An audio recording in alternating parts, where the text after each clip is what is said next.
Can you say your name and your title? I'm Amy Seiler. I'm the editor-in-chief of Poitem Literary Journal. And how did you become involved with the journal? I first heard about the journal at the SOVO Fair for freshmen, where they show people all the different activities that they can get involved with. So I was interested in creative writing, and I was interested in getting my own short stories and poems published. And so I first heard about Poitem as somebody hoping to submit. But then I joined staff because I wanted to see what kind of things that they were looking for in pieces that got into the journal. And so that's how I became part of the staff. And what have you learned from being a part of the staff? I would say that being on staff has really honed my critiquing abilities and also kind of a sense of taste.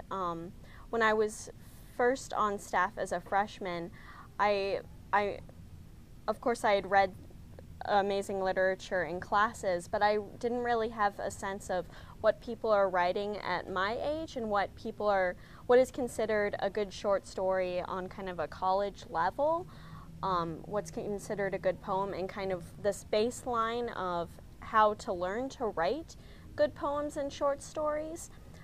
So learning from the older people on staff and seeing what they looked for in fiction and poetry, I was really able to, I guess, develop my own writing and see, this is the kind of thing that can get into a college journal. And then in terms of critiquing, I learned what kinds of things, small little changes you can make to a piece to make it better without really insulting the owner or taking too much liberty with what they've written. And I've also learned how to talk with young writers and try to, I guess, help them move in a better direction with their work. What do you think it's important for, English majors or whatever majors maybe that do writing, or all majors, to submit to the journal? I guess some base rules, or not rules, but guidelines that we look for when looking at short stories and poetry. With fiction, we're looking for really tightly rendered pieces because we're going to publish things that are fairly short in the journal. And so we're looking for something that can stand on its own with a really kind of concise beginning, middle, and end, something that is just it fits very neatly within itself. We're not looking for something that seems like part of a larger whole, like a novel excerpt. We're not looking for something with excessive backstory. I think something that is good for young people writing short stories is to know how to contain it within this kind of couple of scenes. And then for poetry, even though we accept rhymed verse, I guess we typically look for free verse because it just doesn't box people into such rigid rules. And then we're looking for a lot of I guess more imagistic type of poetry. Usually if a poem that we accept or that's submitted to us has some really nice images, then we're that much more likely to accept it. But I'd say mostly we're looking for something that just has an original voice behind it. Like we'll take genre pieces, we'll take more traditional literary pieces as long as the voice we're hearing and the tone we're hearing is something we really haven't seen that much of before. And what would you say to someone that's a little skeptical about submitting their writing?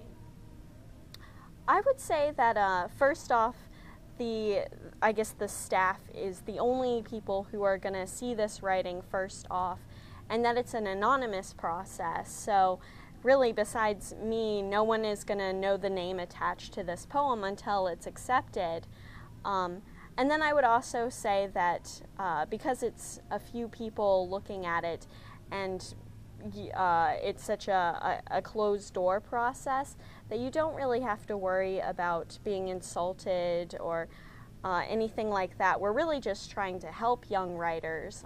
So especially on such a small scale, it's a great chance for people to get some more intimate feedback when you send your piece out to a larger journal, most of the times you're just going to get a copy-written rejection letter, honestly. Even getting a handwritten note is a really, really remarkable thing when submitting to bigger journals.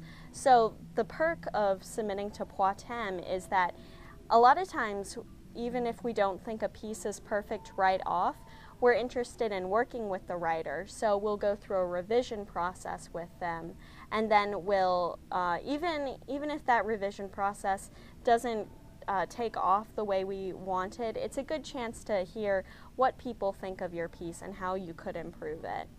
And why do you think it's important for young writers to get published? I think that especially if you're in a non-English major, or if you don't get to take as many creative writing classes as possible, that having somebody actually look at your piece is a great indicator for, I guess, just your level at that moment and how you can improve. I am amazed when I go to things like open mic nights to see the amount of people in really vastly different majors who are writing, and most of the times it's very, I guess, offhand writing. They'll just have a spare hour or two and they'll like try to write a poem in their notebook. But if you don't share that, then it's just going to stay inside that notebook. So I think that's the real advantage of having Poitem, is that it's going to be one of the only times that somebody in urban planning or something can have a chance to see their poem in print. What's the big difference between having something in that notebook and actually having someone see it? Like, I guess, I mean, writing, of course, is a really therapeutic act for a lot of people. And so having a poem in your notebook is a lot of times like having a journal. Like, if you just need it for personal therapy, then that's great, go for it. But I think the end goal for most serious writers, and even people who I just want it to be more than that therapeutic act, they want to share their piece, because it's such a great feeling to have people say that they really liked your poem, because your writing is such a brainchild. I mean, people really cling to what they've written. So I think for most people, having it out there so people can read it and get something from it really takes the act of writing up a notch. And what's your goal for the journal? You're a new editor, so what are you looking for the journal for next year? We're definitely looking to expand the amount of content within the journal. The past couple of years, it's been a smaller journal, about 40 or 50 pages. But in, I guess, as little as like 5 or 6 years ago, it was about 100-some pages. So I'm looking to really spread the word about Poitem so that we get a lot more submissions. We've also tended to lean towards poetry these past couple of years, and so I'm hoping to get more fiction in it. And then just looking at other journals, like, I mean, Paris Review is one of the top ones, but a lot of literary journals, the variety of genres that they have in there is really a fun thing. So I'd like to get some more creative nonfiction in there, maybe some drama. We've toyed with the idea of putting translations of poems or short stories in there. So, yeah, I guess we're just looking to expand and verify the... And when is the deadline for all of this? The next year's journal will have a deadline around late February, mid-March. But we're constantly accepting pieces, so even if people send something after the deadline, we'll look at it for the next year. And do you know any of the history, or? Okay, just thought you did because I thought I never at school. All right. Anything else that I didn't say? Oh, I guess I'll talk some about the different events that we do. Okay. Yes. For this upcoming year, we're looking to have a pretty big open mic night.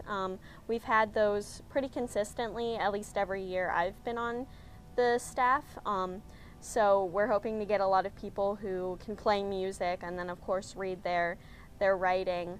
We're also looking to maybe have workshops. Right now, the Literati Club does a workshop every Friday, and so we're hoping maybe to team up with them and help people keep writing poetry and writing better poetry. And then we're also considering a flash fiction night that we've had in the past, which is where we'll give a prompt and then we'll give people 10 or 15 minutes to write a really, really short piece and just see how well you can get that beginning, middle, and end in there really quickly. Cool.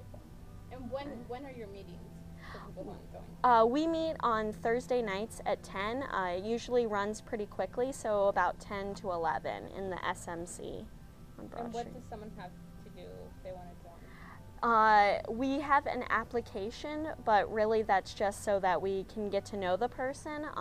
We're really, the thing that we're looking for the most is consistent members, because hardly anybody comes in as a freshman with a great sense of, I guess, critiquing ability. So that all can be learned. What we're looking for is people who will show up on Thursdays. So they do that, then they can be on staff. Good. All right. Okay. Amen to that.